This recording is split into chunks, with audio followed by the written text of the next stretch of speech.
My transplant doctor hid that my liver came from his dead student, then tried to have me sign a gag order in the hospital while I was hooked to IVs I didn't need. When I demanded to know why, he said, "Patient confidentiality works both ways, Marcus." I just stared at him. That was 8 months ago. This morning, he was walked out of surgery in handcuffs. I'd been getting ultrasounds every 90 days since my liver transplant 18 months ago. Same hospital, same technician, same boring procedure. My technician, Dr. Whitaker, had done over 500 transplants in his career and seen every possible complication. He was the only doctor the hospital let review transplant scans solo, believing second opinions from other specialists simply weren't necessary. But this time, I needed an MRI after my enzyme levels came back slightly elevated. I showed up that Thursday afternoon expecting the usual quick scan. Dr. Whitaker said the MRI would give us a clearer picture. Nothing to worry about. The tech got me positioned, injected the contrast dye, started the machine. Everything felt routine. She was making small talk about the weather, asking about my recovery, typical medical appointment stuff. Then Dr. Whitaker burst through the door mid-sentence while she was talking. He didn't knock, didn't announce himself, just barged in holding his tablet with my scan results. His face was completely white. He showed the screen to the tech and her whole body went rigid. She just stared at the monitor with her mouth slightly open. Dr. Whitaker told her to get every specialist in the building immediately. Then he turned to me and asked if I'd ever had any surgeries before my transplant. I told him no, just the transplant itself. He asked if I was absolutely certain. Had I ever had any procedures done abroad? Any experimental treatments? The tech whispered something about letters in the tissue, and Dr. Whitaker immediately told her to stop talking. He called in 2 other doctors, liver specialists I'd never met. They huddled around the monitor, and I heard one of them gasp and say there was actual writing imprinted on my liver. Not scarring, not damage, but writing. Like someone had somehow made the cells grow to form words. One suggested it might be surgical markings, some kind of identification system. Dr. Whitaker shot that down, said no surgeon marks organs with words. Another theorized it could be a reaction to anti-rejection drugs creating patterns that just looked like writing, but they all kept staring at the screen like they were looking at something impossible. Whatever those words said had them completely terrified. They had me stay completely still while they took image after image of the same spot. Dr. Whitaker ordered blood work immediately, checking my liver enzymes, bilirubin levels, everything. He kept asking if I'd been experiencing any pain, fatigue, or jaundice. I told him no, I felt perfectly fine. The blood work came back completely normal. Liver function tests were perfect. No signs of rejection, no elevated enzymes, nothing concerning. This seemed to disturb them more than if something had been wrong. The specialists were huddled around the screen, throwing around complex medical terms I couldn't follow, but I caught enough to understand they were amazed by the technical precision of what they were seeing. One of them kept saying this wasn't random, that whoever or whatever created these words understood advanced hepatology. One specialist whispered that this would take years of training to execute in a way that wouldn't harm the organ, if it was even possible to do intentionally. After my blood work came back normal, the questions started getting weird. Dr. Whitaker began asking things that had nothing to do with my medical history. Did I have any enemies? Has anyone ever threatened me? He wanted to know if I'd been involved in anything illegal before my transplant, if I owed anyone money. The other doctors looked uncomfortable but kept probing. They wanted details about everyone I knew with medical training. One specialist even asked if I'd ever participated in medical experiments or clinical trials I hadn't disclosed. They asked if I'd traveled anywhere unusual, if I'd had any strange encounters before my surgery. Dr. Whitaker wanted to know if anyone had access to my medical records who shouldn't have. The questions kept getting more invasive and paranoid. They were treating me like a suspect in some crime, not a patient. I was getting angry. I demanded to know what was written on my liver. They kept deflecting, saying they needed more information first. I raised my voice, said this was my body, my liver, and I had a right to know. The room went quiet. Dr. Whitaker reluctantly turned the screen toward me. There, on the surface of my liver, were 2 words formed by the liver cells themselves. Help me. The letters were about 2 centimeters tall, perfectly clear. My stomach dropped. Full panic hit me as I stared at those 2 words formed by living tissue inside my own body. Whitaker immediately ordered me admitted for emergency observation, claiming the message could mean organ failure at any moment, even though my blood work showed nothing wrong. The other specialist kept exchanging nervous looks while he insisted I needed round-the-clock monitoring. Within 20 minutes, Rebecca burst through the door, and Whitaker told her I was in critical condition despite me sitting up perfectly fine. They wheeled me to a private room and hooked me up to IVs I didn't need and monitors that beeped constantly. Rebecca held my hand while Whitaker's team ran the same blood tests over and over, all coming back normal. She kept asking why I looked fine if I was supposedly dying, but nobody would give her a straight answer. While they drew more blood, I pulled out my phone and started searching for anything about liver cells forming patterns. The nurse mentioned casually that Whitaker had canceled his 2-week vacation to personally oversee my case, which seemed weird for someone with normal test results. That first night, I couldn't sleep with all the monitors beeping and the IV drip clicking. Rebecca had fallen asleep in the chair next to my bed, her hand still holding mine. I kept thinking about Whitaker's face when he saw those words, how his fear didn't look medical but personal, like he recognized something. I wondered what someone would have to know to make liver cells grow into actual words without damaging the organ. At 6 in the morning, a woman I'd never seen walked into my room and introduced herself as Dr. Elena Rodriguez, a pediatric surgeon. She said her brother Nathan had been my liver donor, and she'd been trying to access his medical records for 18 months, but the hospital kept blocking her. She told me Nathan was only 26 and completely healthy when he died during what was supposed to be routine appendectomy surgery. Elena pulled out her phone and showed me Nathan's last text to her from the night before his surgery, saying something was wrong with the consent forms, that they'd added extra pages he didn't understand. She'd tried investigating, but Whitaker, as transplant coordinator, had sealed all of Nathan's records claiming donor confidentiality rules. She asked if I'd noticed anything unusual since getting Nathan's liver. Before I could answer, Whitaker burst through the door, his face red with rage when he saw Elena sitting next to my bed. He ordered security to escort her out immediately and threatened her with a restraining order if she came near me again. After security dragged her away, he told me Elena was mentally unstable from grief and had been harassing multiple donor families with crazy conspiracy theories. Rebecca asked why Elena would be banned from visiting when I was supposedly just another patient in the hospital. Whitaker claimed Elena had been making wild accusations about organ harvesting protocols that could damage the hospital's reputation. He increased my sedative dosage for better rest, but I palmed the pills instead of swallowing them when he watched me take them. 3 days into my hospitalization, while Rebecca went to get coffee, I searched online for Nathan Rodriguez's obituary. The bio said he was a graduate student in biomedical engineering at Case Western, specializing in tissue engineering and cellular programming. My stomach turned reading that he would have known exactly how to program cells to form specific patterns. That night, a nurse I didn't recognize slipped into into my room and pressed a flash drive into my hand, whispering that Elena wanted me to see Nathan's final project presentation from school. I waited until Rebecca was asleep and plugged it into my laptop. The video showed Nathan demonstrating to his class how to use growth factors to program liver cells into forming specific patterns. He even joked about leaving cellular messages as his signature on his work. The presentation included footage of Nathan working in what looked like a research lab, not at the university, but somewhere more professional. Then Whitaker appeared in several clips, standing behind Nathan and praising his revolutionary work in cellular manipulation. The final slide showed the date of the presentation, just 3 days before Nathan's supposed emergency appendectomy that killed him. I sat there staring at the screen for a full minute before my hands started moving on their own. I forwarded the whole video to my personal email and then deleted it from the flash drive. My fingers were shaking as I cleared the browser history and closed the laptop. Rebecca was still asleep in the chair next to my bed when I heard footsteps in the hallway at exactly 7:30. Dr. Whitaker walked in with 3 residents trailing behind him like ducklings. He didn't even look at me before launching into medical speak about concerning irregularities in my latest tests. Rebecca jerked awake and immediately asked what irregularities he was talking about. He rattled off a bunch of terms about enzyme fluctuations and cellular anomalies without actually answering her question. She stood up and demanded to see these test results on his tablet. His fingers fumbled with the screen for a few seconds before he said the results were still being processed in the lab. Dr. Whitaker doing 500 transplants without anyone checking his work makes me wonder what else happens here without anyone looking twice. The way he burst in and turned white suggests he knew exactly what those words meant before he even asked about my medical history. Rebecca crossed her arms and said she wanted a second opinion from another doctor. Whitaker's jaw tightened as he explained I was too unstable to transfer to another facility. That's when I couldn't keep quiet anymore and told Rebecca about the flash drive and how Nathan had been one of Whitaker's researchers. The room went completely silent. Rebecca turned to face Whitaker with her eyes narrowed and asked why Nathan's name wasn't mentioned when we discussed the donor. Whitaker's face went white as he stammered something about lots of students rotating through his research program. Rebecca stepped closer and asked why he never mentioned this connection during 18 months of appointments. He muttered something about patient confidentiality and practically ran out of the room with his residents scrambling after him. Less than an hour later, James Mitchell showed up with a stack of papers and a fake smile. He said the hospital wanted to cover all my medical expenses if we signed some standard paperwork. Rebecca grabbed the documents and started reading while Mitchell kept talking about how the hospital valued patient satisfaction. The NDA was 12 pages long and specifically mentioned we couldn't discuss Nathan Rodriguez, cellular programming, or any theories about my transplant. Rebecca looked up from page 8 and said we weren't signing anything. Mitchell's smile disappeared as he warned us that leaving against medical advice could void my insurance coverage and transplant warranty. Rebecca pulled out her phone and started recording while pretending to text her sister. Mitchell noticed and said recording was against hospital policy before leaving with his unsigned papers. On day 5 of being stuck in the hospital, Dr. Ananya Patel arrived for the second opinion Rebecca had arranged. Whitaker tried to block her at the nurse's station, but Rebecca had already filed the paperwork making Patel my official consulting physician. Patel walked into my room carrying her own portable ultrasound equipment and immediately asked why I was hospitalized when my vitals were perfect. She reviewed my charts on her tablet and confirmed my blood work showed no signs of rejection or infection. Then she did her own scan using equipment that looked way more advanced than what the hospital had. She spent 20 minutes examining the same spot where the message appeared and confirmed the cellular writing was real. Her equipment showed something the hospital scans had missed though. Tiny cellular markers throughout my liver that spelled out NR in patterns so small you needed special imaging to see them. Nathan's initials were embedded everywhere in microscopic formations that somehow didn't affect liver function at all. Patel pulled up my medical records on 2 different systems and her face got more confused with each screen. The test results in the hospital computer showed different numbers than the printouts Rebecca had been saving all week. Someone had been going back and changing my lab values to make it look like I needed to stay hospitalized. Patel documented everything with screenshots and said this was clear evidence of medical fraud. That night, a nurse I'd never seen before came in around midnight to check my IV. She leaned close while adjusting the bag and whispered that Whitaker had scheduled me for emergency surgery at 6 in the morning. She said the consent forms had just been delivered to the surgical floor and they were 12 pages instead of the usual 3. Her hands were shaking as she told me the surgery was listed as treatment for acute organ rejection, even though my liver was fine. Rebecca and I looked at each other and knew we had to get out immediately. We started packing our stuff at 2 in the morning while the hallway was quiet. I disconnected my IV and got dressed in regular clothes for the first time in days. We made it to the elevator before 2 security guards stepped out and blocked our path. They said Dr. Whitaker had flagged me as a psychiatric risk and I couldn't leave without his approval. Rebecca pulled out her phone and dialed 911 while I started live streaming the whole thing on my phone. The guards kept saying they were just following orders while physically blocking us from getting on the elevator. Rebecca told the 911 operator we were being held against our will at the hospital. Within minutes, our live stream had hundreds of viewers watching security guards prevent a patient from leaving. The footage spread across social media faster than I could refresh the screen. Comments started flooding in asking if we were okay and tagging local news stations while the security guards kept trying to grab my phone without actually touching me. The hospital's main entrance doors slid open and 2 Cleveland PD officers walked in. One young guy who looked fresh out of the academy and an older woman with sergeant stripes who headed straight for us. Mitchell came rushing out of the elevator looking like he'd run the whole way from his office, his tie crooked and sweat on his forehead. He started talking fast to the sergeant about a misunderstanding while the guards backed off and Rebecca showed the officers the discharge papers we'd signed earlier. The sergeant looked at the papers, then at Mitchell, then told the guards to step aside immediately. Mitchell's whole tone changed and he started apologizing, saying the hospital just wanted to make sure we understood the medical risks of leaving against their advice. He pulled out a thick stack of forms from his briefcase and said, if we'd just signed these liability waivers acknowledging we were leaving against medical counsel, we'd be free to go. Rebecca read through every page while Mitchell kept checking his watch and the live stream viewers hit 10,000. She pointed out 3 different sections that basically said we couldn't sue the hospital for anything, ever, including what we'd already experienced today. Mitchell said it was standard language, but his hands were shaking as he held the pen out to us. The younger officer started asking questions about why the hospital thought they could physically prevent a patient from leaving, and Mitchell quickly said it was all a miscommunication with security. We signed the papers just to get out of there, and the sergeant said someone from the medical fraud unit would be in touch about our complaint. As we walked to the parking garage, a detective named Raymond Torres called my cell and said he'd watched the live stream and wanted to meet us tomorrow about the altered medical records I'd mentioned. 2 weeks later, I was sitting at our kitchen table staring at my laptop screen for the 100th time, unable to focus on work emails while my mind kept kept going back to those 2 words on my liver. Rebecca came in carrying her tablet and showed me something she'd found after hours of searching academic databases. Nathan Rodriguez had written his master's thesis on something called biological encryption, basically ways to encode information in living tissue that would only show up under specific medical conditions. The abstract talked about using cellular programming to create messages that could survive transplantation and remain hidden until triggered by contrast agents or specific imaging techniques. My stomach turned as I read about how he'd tested the concept on lab-grown liver tissue, successfully encoding and retrieving complex data patterns. Rebecca pointed to a section where Nathan described it as a potential way for organ donors to communicate with recipients, maybe sharing medical history or personal messages. Neither of us said what we were both thinking, that Nathan had used his own body as the messenger for something much darker. 3 days after that, Elena called through a lawyer named Patricia Chen, who said her client had information about Nathan's death that might be relevant to our situation. We met at Chen's downtown office where Elena looked exhausted, dark circles under her eyes like she hadn't slept in weeks. She pulled out a folder full of printed emails and notes in Nathan's handwriting, spreading them across the conference table. Nathan had been tracking suspicious deaths in Whitaker's transplant program for over a year before he died, finding patterns nobody else had noticed. 3 other young, healthy grad students had died during what should have been routine procedures in the past 5 years, all at Cleveland General, all with Whitaker somehow involved even though he wasn't supposed to be their surgeon. Each one became an organ donor, and Whitaker had personally handled the transplant surgeries that followed. Elena's voice cracked as she showed us Nathan's final email to her, sent the night before his appendectomy, saying if anything happened to him, she should look for a message. Detective Torres called me the next week, saying he'd gotten a federal subpoena for Cleveland General's records, and what he'd found had the FBI involved now. He couldn't share everything, but confirmed all 4 students who died had been in Whitaker's research lab at some point, working on advanced biomedical engineering projects. Each one had died during routine surgeries where Whitaker appeared unexpectedly in the OR, taking over from the scheduled surgeon for educational purposes. The other 3 students had been cremated immediately after organ harvest, just like Nathan, making autopsies impossible. Torres said they were building a case, but warned it could take months of investigation before any arrests. 2 federal prosecutors joined our next meeting, asking detailed questions about everything we'd experienced and taking copies of all our medical records. They seemed especially interested in the viral live stream and how the hospital had tried to prevent us from leaving. One prosecutor, a woman named Angela Morrison, kept asking about Whitaker's behavior during the MRI discovery, wanting exact quotes of what he'd said. Rebecca turning into a legal ninja with those 12-page documents while Mitchell sweats through his fake smile is peak power move energy. Nothing says we see through your tricks like actually reading the fine print. She mentioned that Whitaker was still performing surgeries, still teaching students, still running his lab while they investigated. Without Nathan's body, she explained, proving murder would be nearly impossible since all they had was circumstantial evidence and my liver. The hospital had cremated him within 24 hours citing family consent, but Elena swore she'd never agreed to cremation. Morrison said the consent form had Elena's signature, but Elena insisted she'd only signed for organ donation, not cremation. 2 months into the investigation, I tried going back to my job at the engineering firm, but couldn't concentrate on CAD drawings, knowing I was carrying evidence of a murder inside my body. My coworkers kept whispering about the viral video, asking if I was really the guy with a message in his liver. My boss, trying to be supportive, suggested I take extended medical leave until things calmed down. Rebecca found me one night at 3 a.m. searching medical journals for ways to extract cellular messages without surgery, reading about experimental biopsies and nanoimaging techniques. She held my hands and reminded me that Nathan had died to get this message out, that destroying my liver trying to extract more evidence wouldn't help anyone. Dr. Patel called the next morning saying she'd been studying Nathan's research notes and wanted to try something at her private imaging center. Using techniques Nathan had actually described in his thesis, she adjusted the MRI parameters in ways that weren't standard protocol. The images started showing more detail, and she gasped as letters began appearing throughout my liver tissue. Not just help me, but entire paragraphs of text. Nathan had turned my liver into a biological hard drive, encoding what looked like thousands of words in the cellular structure. It took 3 sessions to image all of it, with Dr. Patel carefully documenting every section while tears ran down her face. The decoded message was Nathan's investigation journal, documenting how he'd discovered Whitaker was selecting specific students as organ donors, choosing them based on their genetic profiles and tissue compatibility with wealthy recipients. Nathan had found financial records showing millions in offshore payments coinciding with each student's death and transplant. He'd tried going to the police 6 months before his death, but without concrete proof, they'd dismissed him as paranoid. The worst part was Nathan knew he was next, writing that Whitaker had scheduled him for an appendectomy he didn't need. Nathan had spent his final weeks encoding all his evidence into his own liver cells, knowing it would be transplanted and hoping whoever received it would find the message. He'd programmed it to only appear with specific contrast agents and MRI settings, betting that eventually someone would discover it during routine screening. Elena completely broke down when we showed her the full message at Chen's office, sobbing as she read her brother's words describing how he knew he was going to die. He'd written a section just for her, telling her he loved her, and that she shouldn't blame herself for not believing his concerns about Whitaker. Nathan had tried going to the police, the FBI, even local journalists, but without proof, everyone thought he was having a mental breakdown from academic stress. He'd made his body the proof, turning himself into evidence that couldn't be destroyed or hidden. 2 days after we shared Nathan's message with prosecutors, we got served with legal papers at our front door. Whitaker was suing us for defamation, seeking $10 million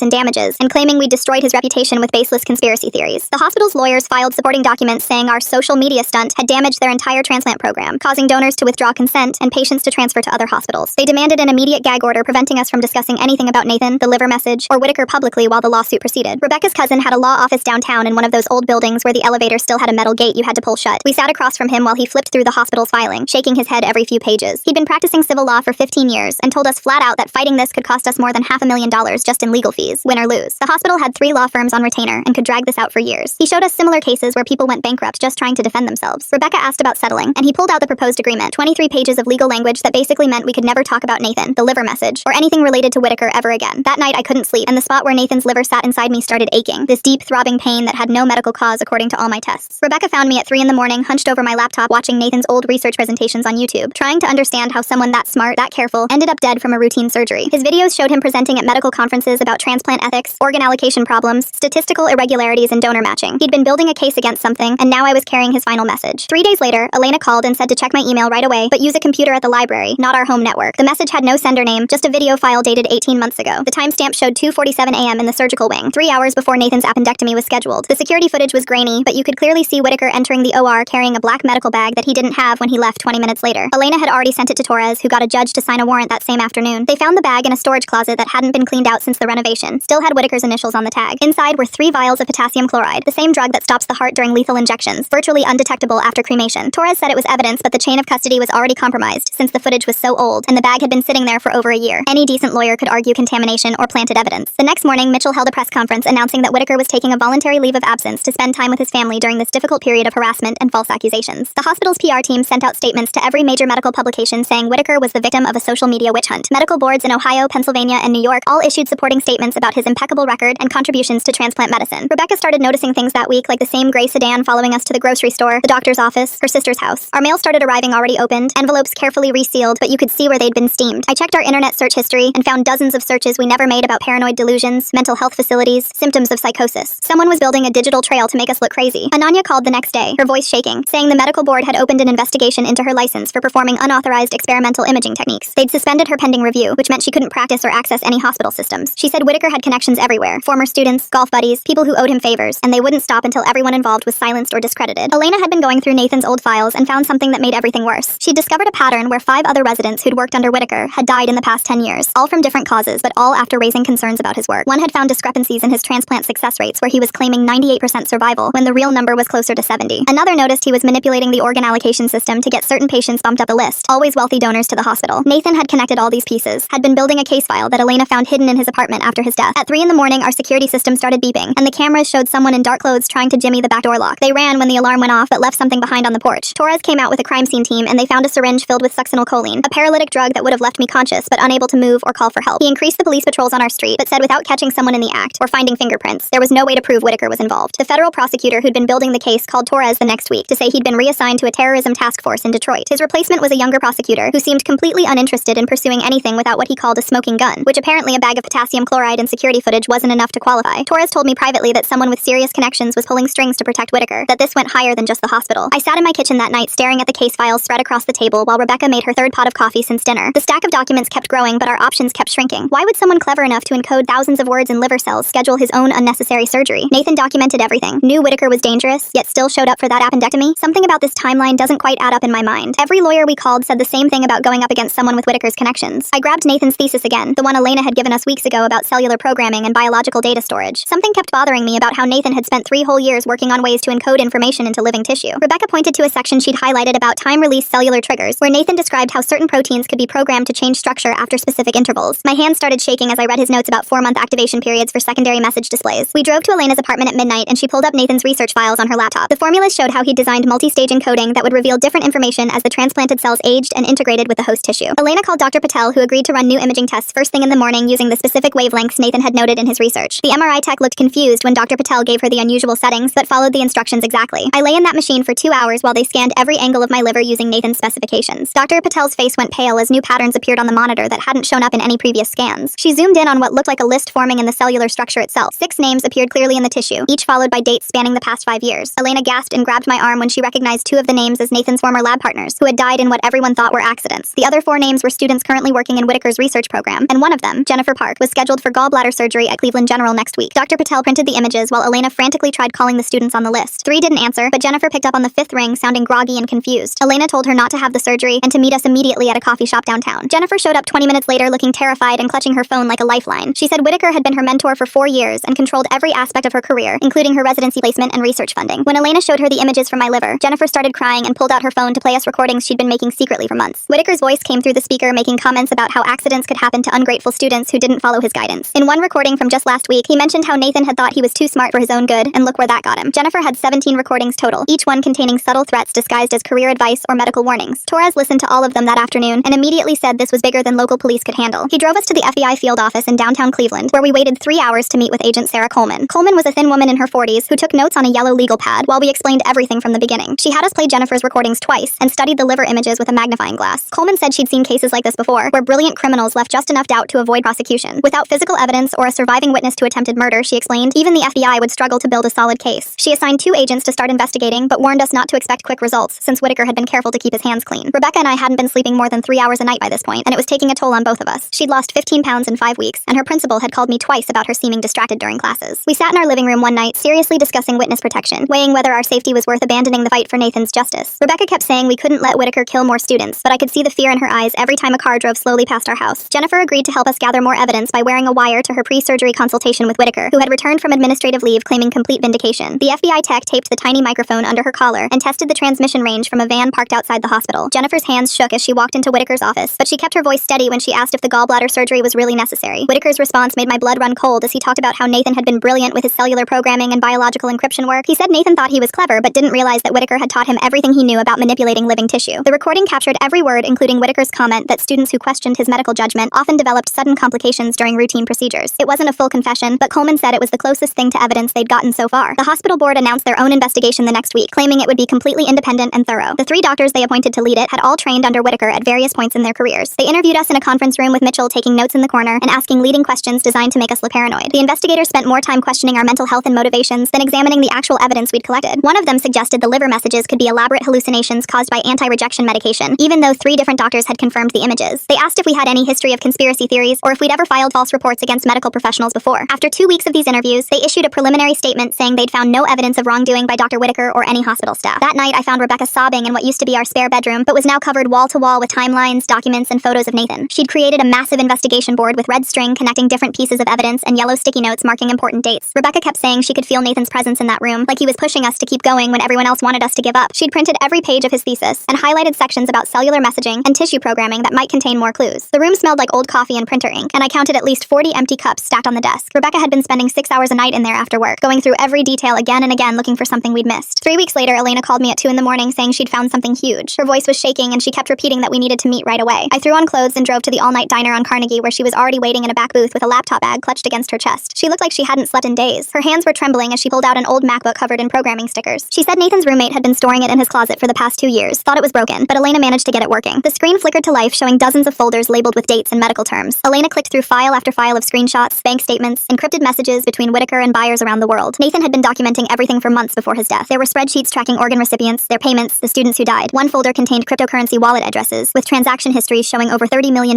flowing through various accounts. Elena's brother had screenshots of Whitaker's private emails discussing prices for hearts, kidneys, lungs, even corneas. The buyers were CEOs, politicians, tech billionaires from China, Russia, Saudi Arabia. Nathan had recorded phone conversations where Whitaker bragged about his perfect system, how the hospital protected him, how no one would ever catch him. Agent Coleman arrived within an hour after Elena called him. He sat there scrolling through the evidence with his mouth hanging open. He kept muttering about RICO charges and international trafficking while copying everything onto federal drives. Coleman said this was bigger than just murder now. This was organized crime crossing state and international borders. He started making calls to the Financial Crimes Unit, waking up prosecutors and forensic accountants. Within days, Coleman had a team of agents tracing every transaction through shell companies in Panama, the Cayman Islands, Switzerland. They found accounts under fake names that traced back to Whitaker and Mitchell through small mistakes in the paperwork. The money trail was cleaner than trying to prove murder. Financial crimes left digital fingerprints everywhere. Coleman said they could get 20 years just on the money laundering alone. That Saturday at midnight, I woke up to someone pounding on our front door so hard the whole frame was shaking. Whitaker was standing on our porch, swaying drunk, his eyes bloodshot and wild. He started screaming that Nathan was too smart for his own good, that we should stop digging unless we wanted to join him. Nathan's laptop coming back from the dead with $30 million worth of receipts is quite the plot twist. Guess he encrypted more than just liver cells. Rebecca grabbed her phone to call 911 while I hit record on mine. Whitaker kept ranting about how we didn't understand what we were messing with, how powerful his connections were. He said the hospital would protect him like they always had. He kicked our door hard enough to crack the wood before stumbling back to his Mercedes. The cops arrived 8 minutes later and found him passed out in his car 2 blocks away. They arrested him for harassment, making threats, and drunk driving. At the station, his lawyer showed up within an hour claiming Whitaker was having a mental breakdown from our persecution. The judge set bail at $50,000, which Whitaker paid immediately. His lawyer got a mutual restraining order saying we both had to stay away from each other. 3 days later, Coleman called to say Jennifer, the medical student who'd agreed to wear a wire, was backing out. Another student from Whitaker's program had been in a car accident that morning. His car went off the road into a tree and he was paralyzed from the waist down. The brake lines looked cut but couldn't be proven. Jennifer was terrified. She said she had a daughter to think about. Coleman couldn't force her and couldn't prove the accident was connected. Everyone knew it was a message, but knowing and proving were different things. I went in for my regular liver check the next month, and Dr. Patel noticed something strange on the ultrasound. New patterns were forming in the tissue, cellular arrangements that hadn't been there before. She called in 2 other specialists who stared at the screen in amazement. The cells were forming numbers and letters clear as day. It looked like someone had written bank account numbers and passwords directly into my liver tissue. Patel said this was impossible, but there it was on the screen. Nathan had programmed time release information into the cellular structure. Coleman nearly fell out of his chair when I showed him the images. The account numbers led to banks in Switzerland and the passwords worked. The FBI's financial team accessed accessed accounts with detailed records going back 8 years. Whitaker had documented every illegal transplant like he was keeping books for a business. Each file had the donor's name, how they died, who got the organs, how much they paid. There were emails negotiating prices, arranging deaths to match recipient schedules. One file made my stomach drop. It showed I was never supposed to get Nathan's liver. A tech billionaire named Chen had paid $5 million for it, but Nathan's cellular programming had made the organ appear incompatible with everyone except me on the matching system. The tissue samples showed markers that would only match my exact profile. Nathan had hacked his own liver to choose his recipient. He'd researched transplant patients and picked someone he thought would fight for justice. The FBI arrested Mitchell at his country club during Sunday brunch. He folded immediately, offering to testify against Whitaker for a reduced sentence. Mitchell admitted they'd killed at least 12 students over 8 years, maybe more. He had records of bribes to coroners, payments to silence families, threats against anyone who asked questions. Mitchell said Whitaker picked students with no close family, international students whose deaths wouldn't be investigated closely. Sitting in Coleman's office looking at all the evidence, I finally understood what Nathan had done. He'd turned his own body into a weapon against his killers. He knew he was going to die and programmed his liver to find someone who would expose everything. He'd researched my background, saw I'd worked as a journalist before getting sick. Nathan chose me to finish what he started. The weight of that choice made me dizzy. This kid had given me life twice, once with his liver and again with his message. 8 months passed before the FBI finally moved on our evidence. I was eating breakfast when Rebecca showed me her phone with a news alert about arrests at Cleveland General. The video showed agents walking Whitaker out of the hospital in handcuffs while he was still wearing his surgical scrubs. 3 other doctors got arrested that same morning, along with 2 hospital administrators. The hospital put out a statement within hours saying they had no knowledge of any illegal organ sales. Elena called me right after the arrests to say we needed to be at the arraignment together. The courtroom was packed with reporters when Whitaker stood before the judge 2 days later. His lawyer argued the whole case was based on impossible science fiction about programmed cells. The judge set bail at $5 million,